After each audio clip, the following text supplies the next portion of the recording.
Bienvenidos amigos, esto es Diálogo Jurídico, un ámbito para hablar con referentes de la Facultad de Derecho de la Universidad Austral. Los debates del mundo, de la Argentina, de la región. Hoy vamos a hablar con Horacio Alaiz, profesor de Derecho Aduanero. ¿Hacia dónde va el mundo después de la pandemia? ¿Cuáles son las principales relaciones comerciales? Ya estamos con él.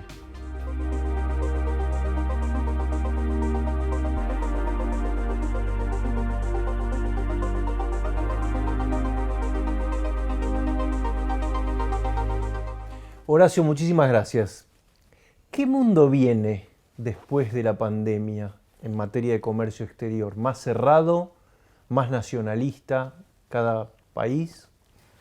Creo que va a haber de todo un poco. O sea, va a haber un mundo más cerrado en aquellos en que los países se hayan considerado vulnerables o dependientes de un país, en este caso, por ejemplo, China, para cierta provisión de productos. Pero por otro lado, en la dinámica como está constituido el mundo contemporáneo, sigue siendo un mundo totalmente interdependiente. O sea, vamos a tener las dos cosas. Vamos a tener las dos cosas, efectivamente. Entonces, todo lo que funciona alrededor del comercio exterior, en lo que es fabricación, provisión, logística, integración, necesariamente lleva a que esté todo ensamblado, es decir, todo interconectado. Y esto uno lo ve habitualmente. En consecuencia, eso no quita que haya cierto tipo de productos o cierto tipo de elementos que pasen a tener cierto contenido estratégico a los efectos que necesiten que yo tenga necesariamente tener cierto grado de independencia o de libertad en cuanto a abastecerme. Ahí es donde para mí van a tallar los grupos o conjuntos económicos. Es decir, la Unión Europea, si toma una medida, no va a ser individual de cada miembro, sino en los conjunto. bloques regionales. Los bloques regionales. Esos van a tener más relevancia. O sea que en realidad va a tener más relevancia todavía la discusión geopolítica por la hegemonía entre Estados Unidos y China que el COVID. Exacto. Lo que pasa, la vez pasada lo escuchaba a Diego Guelar, que lo graficaba perfectamente a mi modo de ver. China y Estados Unidos son tremendamente interdependientes. Es decir, parte de la discusión que tienen es un poco ver quién obtiene mayor margen de utilidad en esa interdependencia. Es eso. ¿Y cómo termina eso? Y como siempre, negociando. Negociando, pero con un comercio más restringido. Es probable en muchas cosas.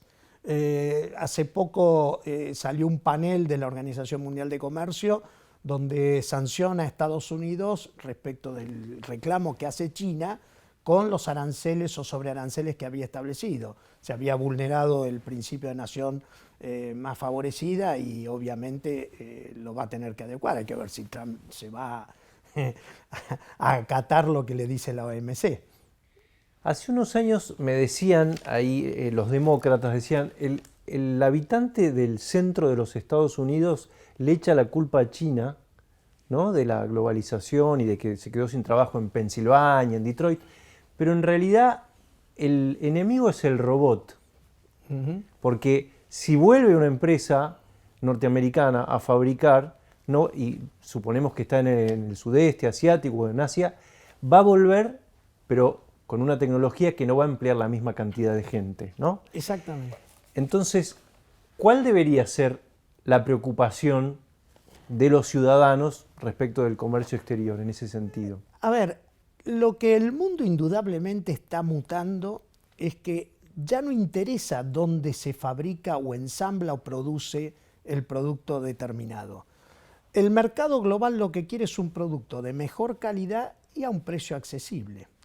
En consecuencia, esa idea muy de los americanos de la década del 50, posguerra, donde era todo un emblema, ese Made in USA que tenían todos los productos y ellos hacían absolutamente todo, es un proceso en crisis.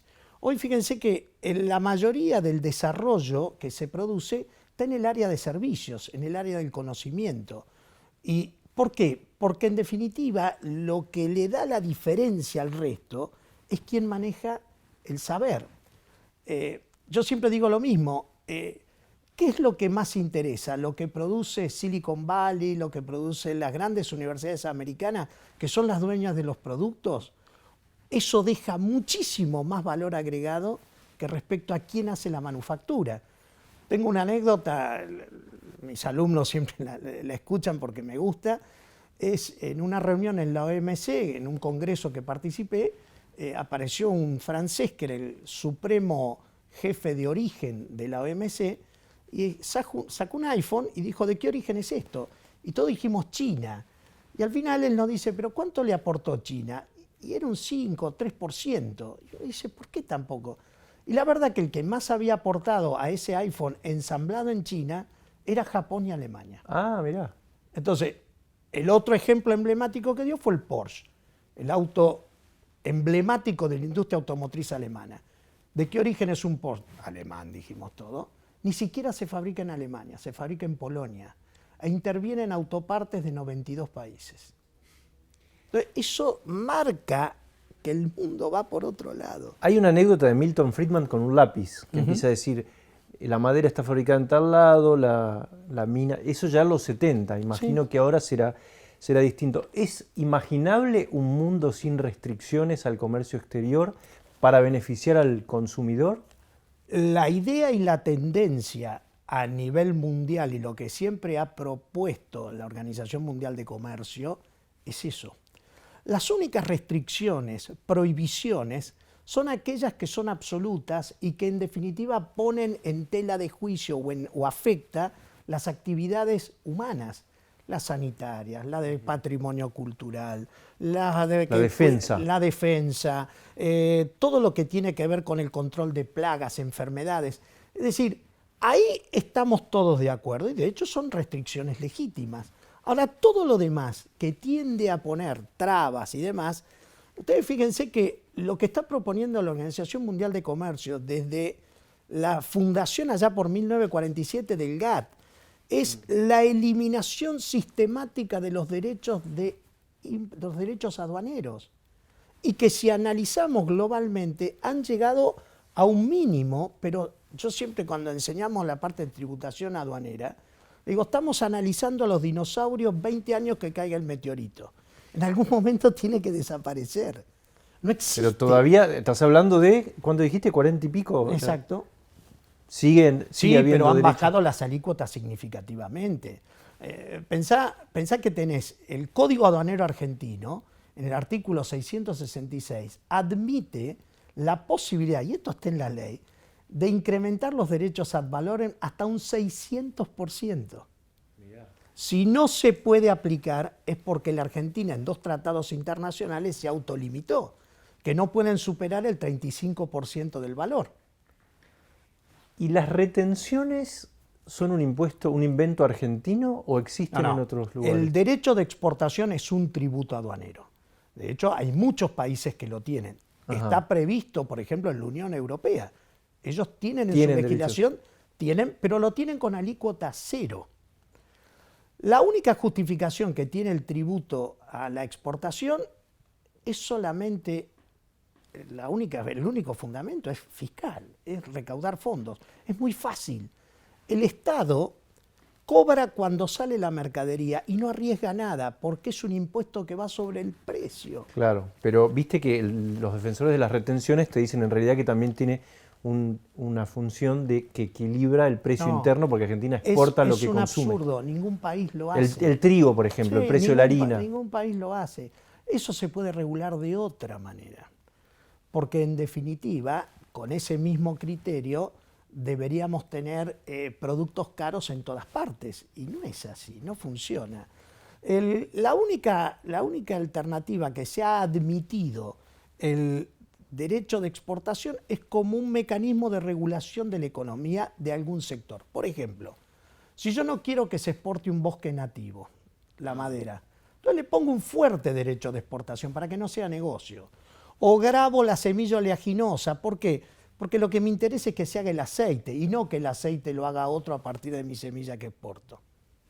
O sea que, bueno, en ese caso con una planificación económica. Exactamente. Pero en general, con ese ejemplo, hay unos 30 países aproximadamente que tienen algún tipo de derecho de exportación.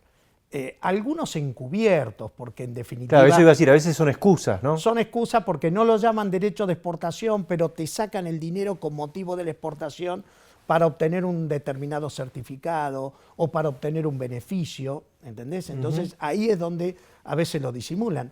Pero en rigor de verdad, nadie graba con impuestos lo que vos estás produciendo. Quiero volver un segundo a la pandemia. Al principio de las cuarentenas en el mundo, Angela Merkel dijo, no exportamos más respiradores, ¿no? Y Trump, unos meses después, dijo, no exportamos más máscaras, le dijo creo que a 3M.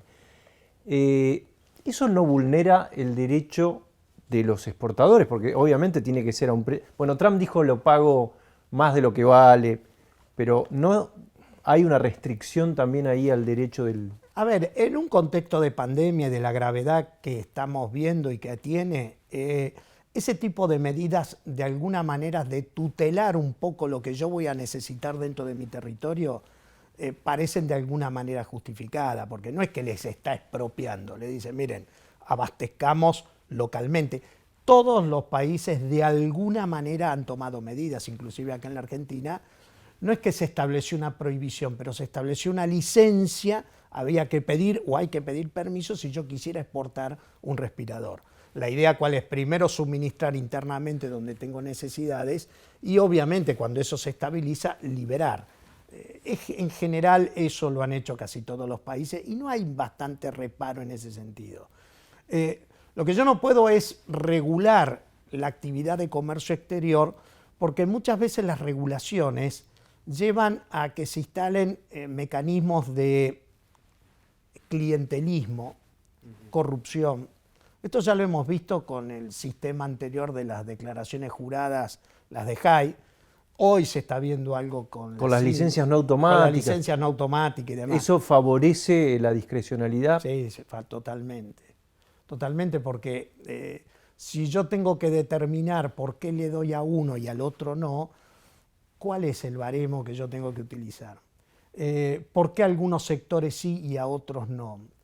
¿Por qué yo tengo que pedir permiso y establecer un cupo de inversión a lo largo del año cuando los cupos expresamente están prohibidos por la OMC? ¿Por qué tengo que hacer intercambios compensados? De hecho, como pasó en la época de la gestión de Moreno, y eso está prohibido. Hay anécdotas, pero famosas en ese contexto. Así que todos esos intentos de regular o de querer vivir con lo nuestro y hacer un desarrollo genérico de pymes, por ejemplo, es algo de no ver cómo funciona el mundo. Las pymes, por ejemplo, tienen que estar articuladas para tener masa crítica de producción. Porque si yo tengo pymes que lo único que hacen es tratar de producir sus pequeñas cosas, nunca tengo escala para ver en algo a lo que tengo que exportar. Ahora, ¿también hay una cuestión de reciprocidad o no? Porque, bueno, la eterna discusión nunca saldada de la ronda de Doha, ¿no? Cuando dicen, si nos aplican, si no sacan los subsidios, nosotros, ¿por qué tenemos que liberar? Ese tipo de cuestiones siempre están presentes. Hay una regla internacional en materia de comercio exterior que siempre se dice, es clásica, los estados no pelean, los estados negocian. Yo te vendo si vos me comprás. Y en eso ha sido virtuoso estos acuerdos de libre comercio. En América Latina es muy interesante todo el acuerdo de Aladi, ¿no es cierto?, que ha sido bastante fructífero. Los mismos acuerdos que ha hecho el Mercosur con los demás miembros de América Latina son interesantes. La gran expectativa es este acuerdo entre Mercosur y Unión Europea. Entonces algunos agoreros dicen, no, qué barbaridad, se me viene la noche, ¿qué voy a hacer y demás? Es que lo que te están diciendo es que vas a tener 10 años para adaptarte, para armarte, para hacer cosas. Pero eso, viste que eso es como el tutor de la industria, ¿no? Claro, entonces... Hace 60 años que venimos con... Bueno, pero es que es por donde hay que mirar. Cuando uno viaja y empieza a ver y charlar en materia de comercio exterior en distintos países, algunos que empezaron muy de abajo, uno ve que hay cierto dinamismo y cierto cambio. Con lo cual, no te estoy diciendo que es la solución a todos los problemas, porque muchos países vienen arrastrando problemas sociales, económicos, de educación, de corrupción y demás. Pero hay como una matriz común. Esto se ha podido ver en materia de comercio internacional en el tema de lo que es una cadena de valor. El mundo trabaja con cadenas de valores, es decir, yo produzco un conjunto que a su vez es integrado en otro país con otros elementos y eso a su vez va a un tercer país que es donde se hace el producto final. En esa cadena tienen que pasar por 3 aduanas. La aduana no tiene que ser parte del problema, la aduana tiene que ser un servicio. Ah, muy buen punto. Te voy a contar una anécdota. Mira, hace unos años en el Salar de Uyuni, Bolivia, me encontré con una delegación de motoqueros europeos, alemanes, polacos, que habían venido desde Hamburgo, vía Valparaíso, subieron por Chile, cruzaron Argentina, Catamarca, Pozo de Agua, y después volvieron por el Paso de Jama, otra vez a entrar, ¿no? Entonces yo le pregunté por qué, si querían conocer Argentina, por qué hicieron Hamburgo-Valparaíso y no Hamburgo-Buenos Aires. Y me dicen, porque el trámite en Valparaíso son 2 días, en Buenos Aires es 1 mes y medio, y en cada eslabón de la cadena te piden algo. ¿Es así? Es así. ¿Y por qué es eso? Por diversas razones. Primero, por falta de ductilidad administrativa en los reglamentos. Es decir, si yo tengo, a ver, uno para que siempre me gusta decir esta imagen, ¿no?, que es muy gráfica. ¿A quién le tiene más miedo la gente? ¿Al inspector de impuestos o al inspector de aduana? Normalmente es al inspector de aduana. ¿Por qué? ¿Por qué? Porque tiene la mercadería. Y la mercadería ejerce una presión brutal. Está ahí. Está ahí. Porque las aduanas actúan normalmente sobre el presente, hoy. Cuando uno llega a un aeropuerto, es hoy. O sea, vos decís el oficial de aduana, Luján Telpuc, Exactamente. que te detiene y dice Te controla en ese momento. infraganti. O bien o mal. Ahora, a eso sumale una regulación burocrática en la que, ojo, no es patrimonio solamente de nuestra aduana, es patrimonio de muchas aduanas. Entonces, lo que se está perfilando, hubo un acuerdo en la OMC, que la Argentina adhirió en el 2017, que es el Acuerdo de Facilitación de Comercio. ¿Cuál es la idea? Señores, controlemos la cadena de valor con una matriz de riesgo inteligente y saquémonos los papeles. Menos intermediación del personal, la mercadería fluye, pero con una matriz de riesgo inteligente donde yo me pueda centrar, donde sé que tengo problemas. ¿Y No cómo todas se controla eso? Bueno, pero eso se tiene que hacer con una matriz advirtiendo quiénes son mis operadores, Claro. con el dato estadístico, la interconexión de información entre las aduanas, no locales, las aduanas del mundo. O sea, para que te des una idea, hoy los fenómenos de blockchain te permiten hacer el rastreo desde cuándo llega una materia prima, en qué fábrica de China se hizo, con qué se ensambló, quién embarcó, quién cargó, quién pagó, cuándo llegó y quién compró. ¿Para qué tengo que tener en toda esa cadena ese control físico, extenuante y demás? Las estadísticas dicen que, según la OMC, con la implementación plena del Acuerdo de Facilitación de Comercio, vos bajás aproximadamente entre un 15 y un 18% en dólares los costos operativos. Cada producto importado que yo consumo localmente, todo se le cargó al precio. La estadía, la demora, los costos exorbitantes de la logística en las terminales portuarias o aeroportuarias. Vos pensás que, por ejemplo, acá tenés en el aeropuerto de Ezeiza un monopolio que lo maneja Aeropuerto 2000 y no tengo escapatoria, no puedo competir. En las terminales portuarias sí tengo más posibilidad, dependo porque los verdaderos clientes de las terminales portuarias son las compañías navieras. Claro. Volvamos al tema, al ejemplo del aeropuerto. Ahora creo que es otra regulación, pero hace unos años venía el tipo con el iPhone en el bolsillo, tenía que pagar una multa.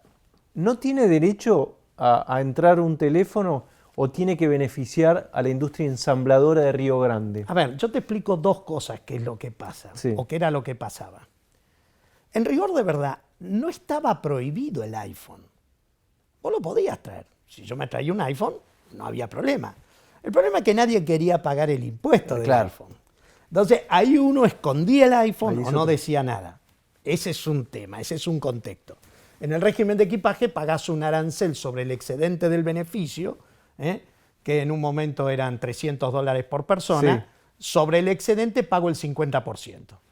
Obviamente tenés que aplicar un concepto que se llama incidencia de viaje, es decir, que por su cantidad, calidad, variedad no permita o presuma fines comerciales o industriales.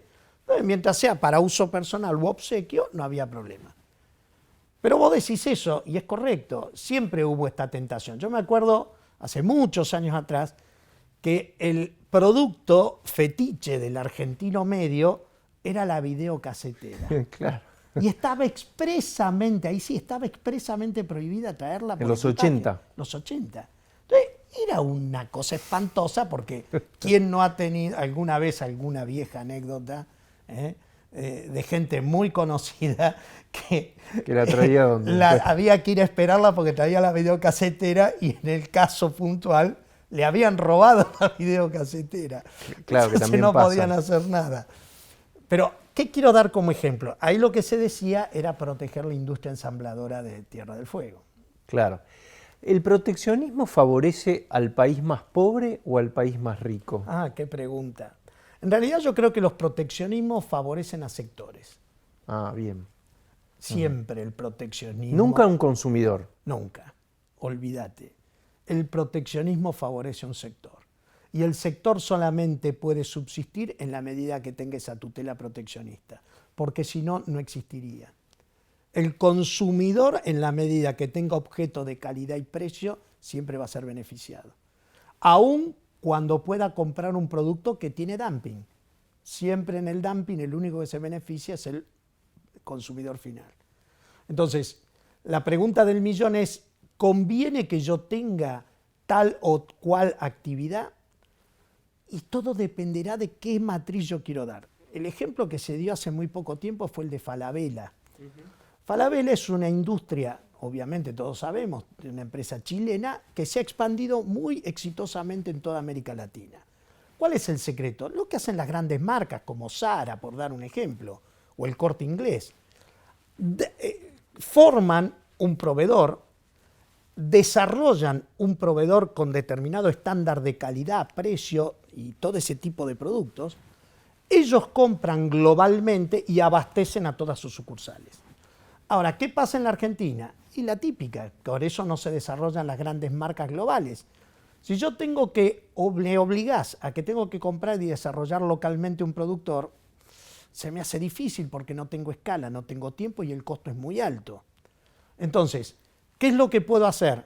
Y nada, o me adapto o aguanto con lo que tengo, con lo que me dejan traer. Entonces yo no regulo mi negocio. Claro. ¿Entendés? Entonces, ¿por qué no entraron las grandes marcas? Porque la matriz que tiene la Argentina, no de ahora, de hace muchos años, es fuertemente regulatoria. Entonces yo me pregunto, ¿por qué no hacer al revés? Y desarrollar pymes o cadenas de valor que permitan desarrollar productos a escala para vender este tipo de empresas. ¿Se puede prescindir del despachante de aduana? Está opinado. A ver, el despachante de aduana es una actividad centenaria, muy antigua, tiene distintas denominaciones, agente aduanal, despachante. ¿Qué es? Es como un gestor, digamos. ¿Cómo Es un profesional habilitado con matrícula. En algunos países la matrícula la regula fuertemente el Estado. En otros, como en la Argentina, la matrícula te la da la AFIP. Esto está discutiéndose, quieren tener autonomía de matrícula porque lo quieren transformar en una carrera universitaria. Pero lo cierto es que es una persona realmente capacitada. En el contexto de la ley argentina se supone que el control se hace en forma paralela. O sea, son agentes auxiliares del servicio aduanero porque de alguna manera cooperan con el control que tiene que hacer la aduana. Entonces me interesa tener despachantes de aduana probos, capacitados y demás. La tendencia es que se está haciendo que no sea obligatorio el despachante. Esto se está dando en la Unión Europea, pero claro, es desvestir un santo para vestir otro. ¿Pero qué me estás pidiendo a cambio? Y que tengas un departamento experto con conocimiento de comercio exterior, con lo cual siempre vas a necesitar a alguien que maneje. Para países de América Latina, que es muy fuerte la tradición del despachante, es como que en la Organización Mundial de Aduanas y en varios organismos dijeron, bueno, lo dejo a su criterio, vayan adaptándose. De hecho, en la Argentina es optativo el despachante. Es optativo. Es optativo. Lo que pasa, nadie lo aplica porque ¿qué voy a armar? Voy a contratar un despachante de aduana en relación de dependencia para mi propio departamento. Es casi lo mismo, ¿no? ¿Cuál es la aduana más eficiente del mundo? Bueno, hay varios estándares para medir una aduana. La primera, en la celeridad de sus procedimientos. La segunda, en la capacitación de su personal. Y la tercera, en la idea de ser un elemento facilitador del comercio. La aduana gendarme o la aduana controladora in extremis es un concepto que está fuera de circulación. Te voy a dar dos ejemplos que se dan mucho en la Unión Europea. Es curioso que las dos aduanas más desarrolladas en la Unión Europea se llamen las aduanas del norte, que coinciden con los dos puertos más desarrollados del mundo, Rotterdam en Holanda y Hamburgo en Alemania. ¿Por qué? Y porque el sistema logístico hace que privilegien una aduana muy eficiente, muy rápida en la aduanización de una mercadería versus lo que puede ser una aduana francesa. Y es curioso. Es más engorrosa. Es más engorrosa. Y eso que aplican los mismos ¿Y estándares. por qué? A ver. Son culturas, son tradiciones, son formas de ser. Las aduanas se alimentan con una mística y una tradición oral de sus agentes, muchos de los cuales ya tienen varias generaciones de aduaneros, ¿no es cierto? Entonces, eso lleva a que la idea central que hay a nivel mundial es pasar de una idea a una aduana, de una aduana controladora a una aduana facilitadora. Estas matrices están dadas. Eso sería el ideal, digamos. El ideal. Esto está dado y está trabajado mucho en la Organización Mundial de Aduanas, que es la organización internacional cuyos únicos socios son los distintos servicios aduaneros del mundo. Y por otro lado, la Organización Mundial de Comercio a través del marco normativo del Acuerdo de Facilitación. Es decir, cambiar la idea, es decir, yo sé dónde tengo el problema. Entonces, no entretenerme en controlar al que controlo y sé que hace las cosas bien, que muchas veces se dice, basta de estar cazando en el zoológico, yo en el zoológico sé quién es el que se porta bien y pierdo mis recursos y no controlo donde sé que tengo el problema. O sea, la función de control no va a cesar nunca. Ahora, como con las emisiones de carbono, si no se convence a China de esto, No. ¿cómo es desde ese punto de vista? Hay un tema muy interesante que está empezando a desarrollarse, y esto yo lo escuché ya en la Organización Mundial de Comercio, que es lo que se va a empezar a hablar. Hay un mecanismo que se llaman reglamentos técnicos. Yo puedo establecer restricciones en la medida que se aplique un reglamento técnico. Por ejemplo, la emisión de carbono puede ser un reglamento técnico. El tema que tiene el reglamento técnico es que no puedo discriminar entre el producto importado y el mismo producto nacional. Claro. El reglamento se tiene que aplicar para todo. Y es lo que se está llamando la barrera de la huella de carbono. ¿Cuánta emisión de carbono se genera para producir tal producto? Porque si pasa, ya no se puede importar. Eso es hacia dónde se va. Eso es lo que pretende la Unión Europea. Dice, ¿por qué yo tengo que producir caro mis productos? Porque tengo que cumplir con todas las normas ambientales y China no cumple con ninguna y produce igual y vende barato. Bueno, ahora tendríamos que sumar a Trump y a Bolsonaro también en ese bloque, ¿no? También. O sea que ahí hay una discusión. Ahí hay una discusión seria, cierta, real. Uno de los temas que Bolsonaro va a aflojar con esta visión es porque se lo está exigiendo el acuerdo Mercosur-Unión Europea. Ah, claro. Por eso está cambiando. Por eso está cambiando. Por eso está cambiando su visión. ¿Las aduanas favorecen la corrupción?